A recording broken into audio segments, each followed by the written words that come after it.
Hi, this is Bill Wong. I'm in the Grapevine Rec Center. I'm sitting here with John Biggan, who's running for Congress for the District of 24. And we're going to do a couple quick questions. Have you ever been on a game show? I have not, You but have not? I'm excited. Okay, now this is just like a game show. The thing is, we don't have any prizes. Okay. We don't have anyone to show the prize, and we don't have any money. Okay? All right, that's less exciting. It is less exciting. Thank you very much. All right, we're going to have 1 minute on the clock. I'm kidding. Okay, here we go. Morning or night out? Night. Night out. Oh, yeah. Water, soft drink, coffee, or tea? Soft drink. Soft drink. Hot dogs, hamburgers, steak, or lobster?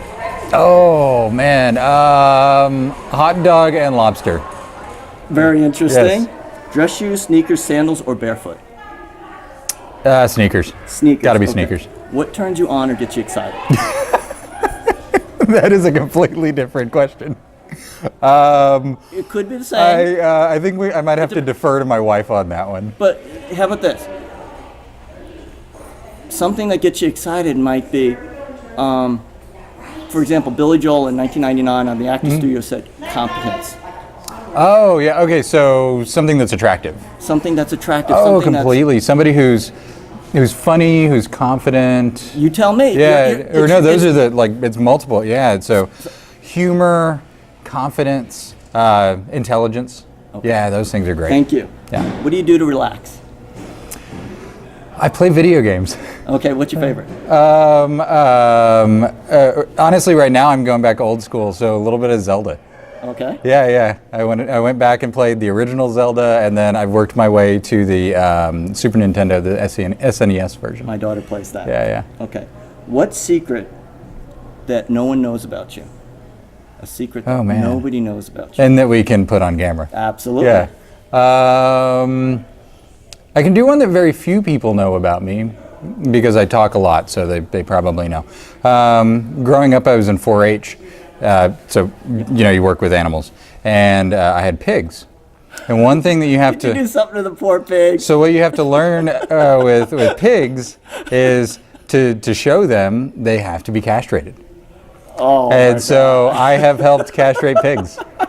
Yep. Take that, Joni Ernst. I milked a cow. I went to Cornell in the Ag and Life Science School, and Ag's Life 100. I had to milk cows. That's awesome. Okay. Best advice you ever received? Oh man, it was a few years ago. I was really intimidated. I was applying for a really big fellowship. Okay. And work with the top people in the world. And I was talking to one of the people there who's very intimidating. He, tons and tons of articles. So I'm a researcher and Gray hair, beard, doctorate, lots of stuff. Actually, yeah, tons of stuff behind his name. Everybody loves him around the world. And I'm talking to this guy, and he said, so with this fellowship, we get about 100 plus people who apply, and we take between 4 and 6. And I'm coming from UTA, and we had people from Yale and Stanford, and it's very, 4 or 6? Oh yeah, very, very prestigious. And then ultimately I find out it's not just 4 or 6, it's 4 or 6 total across different areas, and they take 1 from my area. Okay, it's even worse. Yeah, and he said, so the odds aren't very good, and I was like, oh great, should I even do this? And he said, but you know what? The odds are 100% that you're not going to get it if you don't apply. Absolutely. And I stick with that with so many things now when I'm hesitant about should I do this because it's going to be really hard and the odds may not always be there, is but the odds are 100% if I don't try. That's right. That's a Wayne Gretzky advice. Yep. You miss all the shots that you don't take. Exactly. Yeah. What would you tell your 20-year-old self? That's why I ask you your age. Oh yeah. What advice would you give yourself? Yeah, that was still a little while back. What advice? Take more chances. Take more chances. Okay. Yeah. Why are you running? Why are you running for Congress? I was going to say, why are you running for the presidency? Because there's too many people already. That's true. Gee, Yeah. come Yeah. I on. should just hop in there too. Exactly. Yeah. Get why in are you the running mix. for Congress? When I was at that fellowship that I told you about, I'm working with these amazing With the intimidating people. With the really intimidating, who was like the nicest guy in the world. Okay. So I'm working with him. I'm working with somebody else who's this amazing researcher, and also just one of the nicest people I met.